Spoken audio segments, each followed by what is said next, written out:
Hydram Engineering was established over 40 years ago. We're located in the northeast of England, just south of Durham. We currently employ 300 people, mainly from the local area. And we manufacture components and assemblies from metal.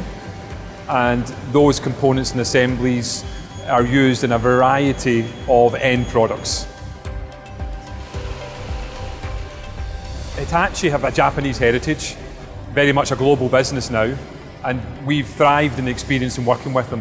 Very innovative company, very proactive company, and a helpful company. So not only have we provided parts to them, we've learnt from them as well.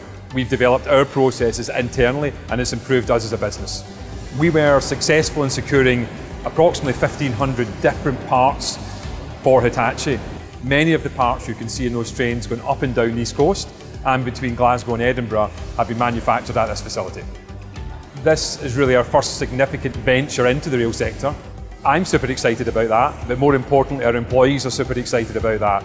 And to have that on such large-scale projects and high-profile projects on parts that they can see when they go on the train excites them.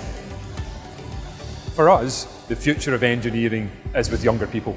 So many years ago, we actually recruited a dedicated training manager, and that training manager not only looks after the apprenticeship programme, but also interacts with local schools, colleges, to engage them in engineering.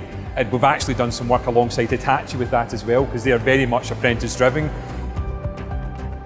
My job entails loading programmes and writing programmes for different paths that will eventually end up on Hitachi trains. Obviously you're earning while you learn. I'm still studying, but I'm also hands-on, which is giving me experience.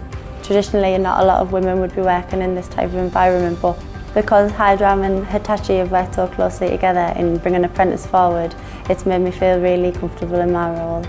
It makes me really proud to get on a Hitachi train and see something that I've personally been involved with making.